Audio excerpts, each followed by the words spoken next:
Wabanabiekna, Wabanabiekna, Mega the Sespelamadiek, Bukulada Muja, Wabanabie.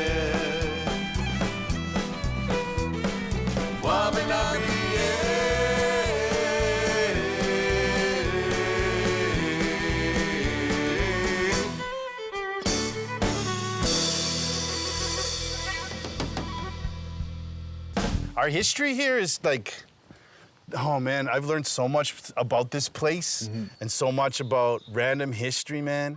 One of the big critical things with us as Mikmaw people is reclaiming our language. And so obviously we hear a lot of anglicized English, French versions of words. A lot of these words are Mikmaw in origin. Would you be able to share some of that with us here around the area? Yeah, a few years ago I was working as a curatorial assistant at Mikmaw. And I got to personally help out with this beautiful website called the Mikmaw Digital Place Names Map. And it's a website that you can go on to. And it's a map of Nova Scotia. And with a lot of research and a lot of many different organizations, a lot of history. And we were able to map out the whole map of Nova Scotia and have dots of the original traditional place names, and they were dug up from, you know, missionaries' work like Leclerc and Rand, and they were, you know, moved over into the more prominent orthography that we use now. And Bernie did all the work with the help of a couple different organizations, a lot like Mikmaw. And because I knew the website so well, I got a huge interest in place names, and I started getting interested in these names that had Mi'kmaq origin and that were still in some kind of, you know, some elders call it a corrupted word. You know, I heard Elder Ernest Johnson from Eskasoni call it corrupted word. And what it is, it's just a mispronunciation or an anglicized version of an original Mi'kmaq word. And surprisingly, many places in Nova Scotia are corrupted Mi'kmaq words that were once original Mi'kmaq, and the pronunciation is original.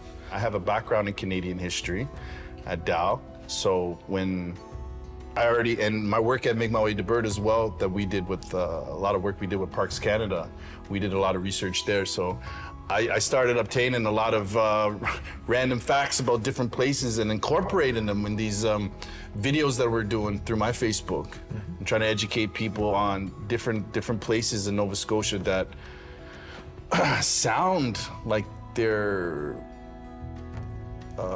English names or Gaelic names or French names, and people just assume that they were because there's no Mi'kmaq presence. There's not a huge Mi'kmaq presence in these places anymore. So I learned the original Mi'kmaq way of saying it. The government started creating a policy in the 1760s to bring New England settlers to occupy all of these lands free of charge without consulting the Mi'kmaq. And as long as they continually to farm the land, they have it for free.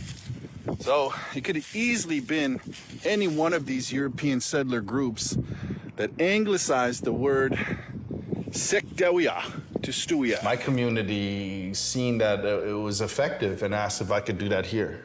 And they offered me a job, language program development. We only have a handful of fluent speakers in our community, and a lot of people do not speak the language. But we have very unique practices that we're very proud of here. And they don't exist anywhere else. Like how we harvest certain species, like salmon and eel. Very, very important in this community.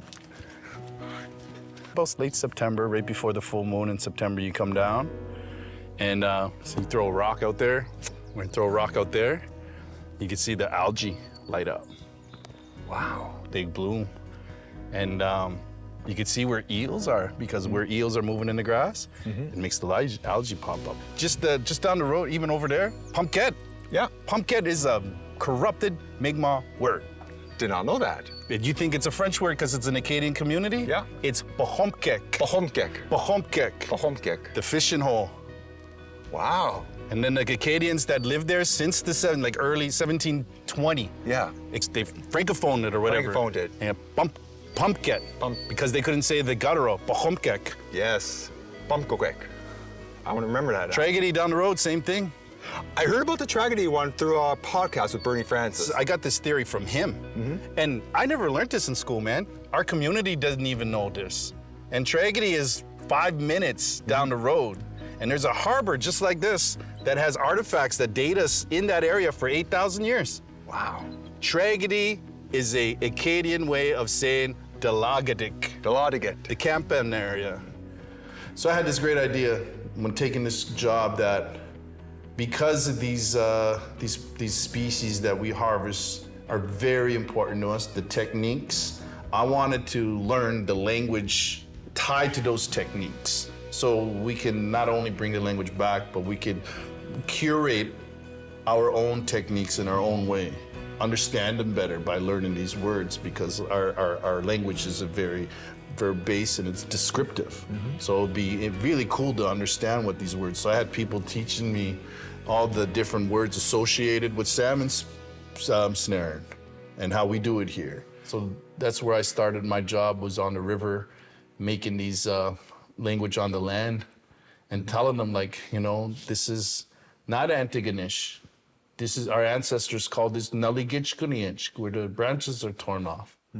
Or in our old community, instead of calling it Heatherton, you know, our people lived in Niktuig.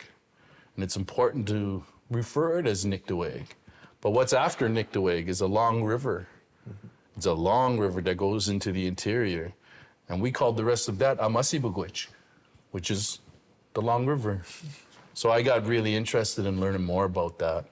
And right here on the wall here, you see some of the words that I was trying to learn constantly. And these are all places where we harvest salmon and eel. And these were the first things that I wanted to get the community to try to learn and try to say. And if it was successful, I would keep it up, because that's not it. Those aren't the only names in our area. I'm learning how to say these sounds. I'm learning how to spell them, write them out, but more importantly, how to say them. Because a lot of these place names are like, I'm told that they're old sounds and they're old ways of saying things. And I benefit so much just from learning these place names. I wanted my community to get the same out of it, you know, in order for it to become learnt and say, you have to say it all the time. You have to say it all the time.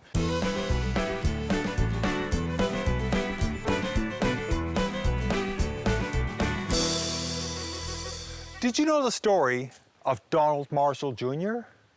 He was wrongfully convicted of murder and imprisoned for 11 years for a crime he never committed. Throughout his imprisonment, he always maintained his innocence. A royal commission found, among other things, that racism was a major factor in his wrongful conviction. Then, in 1993, he was charged with illegal commercial fishing and cited a treaty right as his defense. The Supreme Court of Canada in 1999 upheld this right, and he was acquitted. This was also a victory for the Mikmak. Donald Marshall Jr. is regarded as a hero among the Mikmak and justice advocates. I'm proud to share that my alma mater, Dalhousie Law School, honored him with an official portrait in 2016.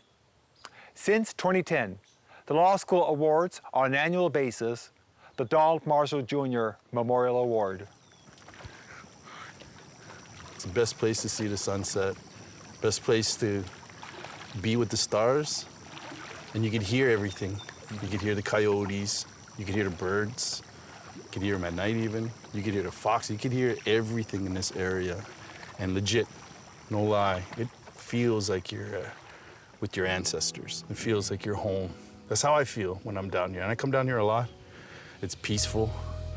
Over here, this whole area here is our old cemetery. Before there was trees, it was all cleared out. We have old burial in there. There's, I think the oldest is 1868. Wow. Where are we at right now? Well, we're in the waterfront of our Whalesong property. And from what I was told, Whalesong translates to the shape of the cove, how it's curved.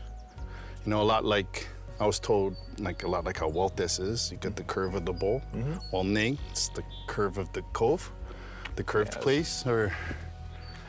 And it's important to us here because of the resources. You know, this is a rich place for eels. You can see there's eel grass here along the shore, and it's where it's all under us in the water. And we've been harvesting eels here for centuries. We have our oyster farm out here.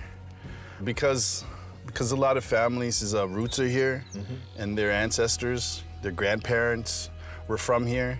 A lot of families have these traditions of continually coming here to harvest eels, harvest fish. And this is one of those areas, this area here. Families from Mikmaki still come here to harvest eels here and in Antigonish Harbor and in South River. This being a place where so many families still come to, this is where Donald Marshall Jr. was harvesting eels out of season. And this is where he was charged, and he came here because of his family and their ties to this place. And that continues. And this place is kind of recognized because of that decision in regards to, especially in this area, when we're trying to speak of things like Etuaptmumk. This is the one area that is always used as an example when you're trying to explain, especially the organizations that are non-Indigenous, that need these concepts to understand our way of life. And to speakers, they're just words that have descriptions, right? You know, like Etuaptmumk. But we need these concepts to explain our lifestyle, especially now. So how do you explain to someone you're connected to the land? How do you explain to someone that you're born of the land, you sprouted from the land, just like the grass, the leaves, and the limbs, and the animals? How do you explain to someone that you don't view yourself above any other species, that you see yourself as an equal with everything that shares the land? How do you explain that to someone that doesn't live that way or doesn't have that in their ancestry? You have to come up with these concepts that they understand in their language, in their way of thinking, and how they can put themselves in those situations. That's why we come up with these concepts like Etuaptmumk, which at first is just a word, but now it's evolved into an understanding of how we conserve and how we gather. And we need another concept to explain to people our situation in the world, how we view ourselves now, how we view ourselves as modern Ilnu. We need a concept to explain that on our struggles of trying to even be in the scholar world. How do we become like you and live our traditional way at the same time? How can we bring these both worlds in together so we can share some way of thinking, way of learning? We have to come up with a concept to let you understand that I live in both two worlds, that I live in this traditional way that my ancestors gave me. And they gave me a language that describes everything. And they're totally different than what your words describe. And now I have to live in this other world where I share this land with you and your way of thinking and your rules and your standards and your society and your norms. And that's some way I have to find some connection in both of these worlds. And what I was taught by Albert himself was that it's almost like a pair of glasses you gotta put on, where one is looking in this traditional world and this other one is looking in this more modern way of learning. Not our natural way, but this way we have to live now. We have to bring them into one lens, not just for non-Indigenous people, but for us. We need to understand this as well so we could learn in both ways. And he called that Etuaptmumk. I mean, they need to understand this two-way. So look around you. These are not traditional methods. And we got a normal boat, normal engine, and we got these oyster traps that are not traditional, but we're utilizing a traditional species and a traditional right that we have because of this place, but we're doing it in modern ways, set by regulations of non-Indigenous people. So even us have to live in this traditional way, but we also have to bring these kinds of things in to give us our own Etuaptmumk. And that exists everywhere. And that's my understanding of it and why it's important. Because it's hard. It's hard to constantly have to try to explain. We shouldn't have to. Learn what Etuaptmumk is yourself, and then come here, and then you see the beauty of this place and why it's important. When you're trying to find language, or when you're trying to find these cultures and customs, I personally believe that you need to understand that you are not just the isolated piece of land that you're on, that it's all ours.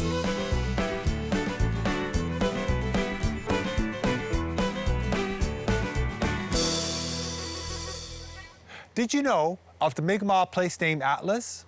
It's an interactive map of Nova Scotia where you can learn some places within the province of their Mi'kmaq names and their meanings. The site will provide you with an audio pronunciation as well as a citation for the source. Check out the link below.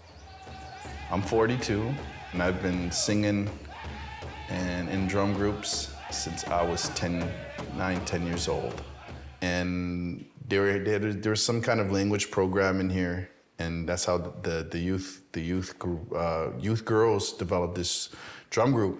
And I was a dancer, and I was dancing for them at a young age. And the community bought them a drum, and they were learning all these old Mi'kmaq songs. It was awesome. And it was some kind of programming where we're going to all the schools in the district here, promoting culture and stuff. Didn't last long, you know. The girls were all teenagers, and they lost interest in it really quick. But I did it. I was really young. All these girls were teenagers, preteens. I was 9, 10. And then the year after, this drum, no one was using this drum anymore, and I was still wanting to learn. I had free spirit on a what do you call it, Walkman? Yeah. I would be outside of my mom's house on fishing crates, slamming it with just sticks, and with the headphones on, just learning every single and busting up every fish crate. And that's how I ended up getting the drum, because I was busting up all these fish crates. And we had this Lakota guy living here at the time. One day he was doing this presentation just over here at the band office. And I asked if I could sit down with him. And he's like, sure. And I was the only one. And just sat there with a drum, listening. And after that, I was hooked, man. He even let me travel. He created a drum group, and he started going to the powwows around here. And before I started my own, I was traveling with him and a couple other Lakota guys around here. At a young age, I was filling this hole that I thought I had, you know. I thought that I was missing something because I look very, very ill new, but I don't speak it. And I go to an integrated school of non-Indigenous people, so I know I look different. And then because I look very different, being aware of that, being made aware of that at a very young age, creates questions, questions about your identity, questions about who you are, where you come from. And then I started growing this, felt like I was missing something. Like, if I am Indigenous, then what makes me Indigenous? And how do I show that I am? How do I show that I'm proud? And with singing, not just being around the drum, but singing, learning songs and singing them, and the mentality that brings with you and your friends sitting around that drum, and those teachings that you get through the course of being a singer and carrying a drum and looking after your friends and creating this brotherhood of prayer. Man, it became almost everything to me.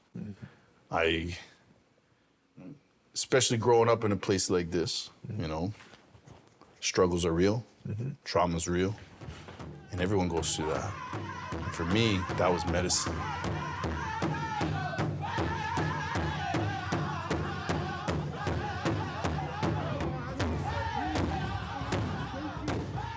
What is the future of Paqtnkek now?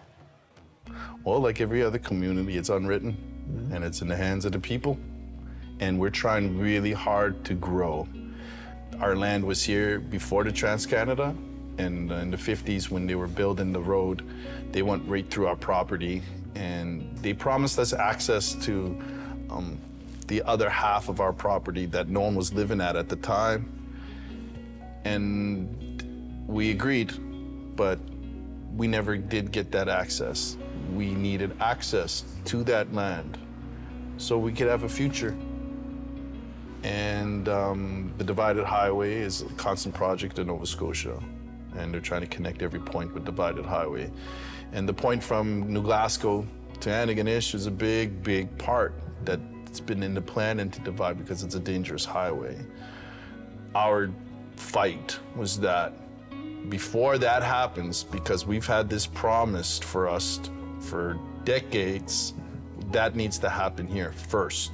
And the province agreed, and they were able to give us our roundabouts and our overpass that got us over there, which now we have a travel center there that's very popular and well-known, and it's very successful. Like, in the next few years, that is where our future is. That is where our kids and our grandkids are gonna be able to live. Our gathering that we have here, it's growing every year and becoming more, and I feel as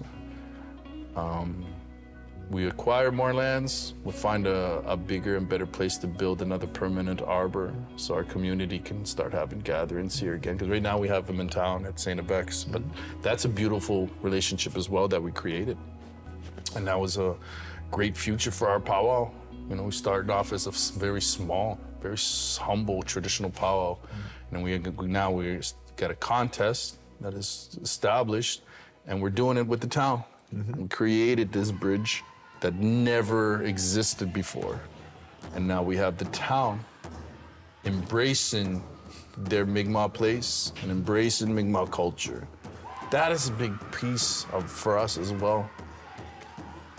Being able to make a partnership with a town that didn't really want you around and accepting and giving you a venue to do it so and want to do it just as much as you is a big thing. And I feel like it accomplished even a lot for the nation, that you see in a town and a community come together like that and creating a beautiful, beautiful event that they want to do every year. And the town is starting to love it. And hopefully we get to that event being so big and popular that Antigonish is not just the Highland heart of Nova Scotia.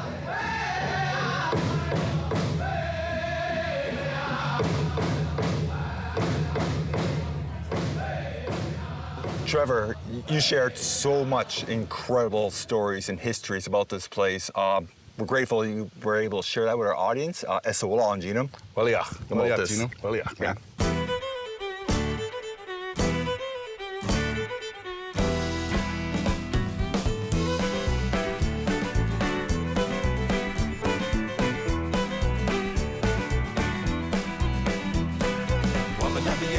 Etuaptmumk, me got a spell madiek, Bukulada Muja, Wabanabiye. Bukulada Muja, Wabanabiek, Bukulada Muja, Wabanabiek, Bukulada Muja, Wabanabiye. Bukulada Muja, Samwayek, Bukte, which are Wabasawayek, Bukulada Muja, Wabasawayek.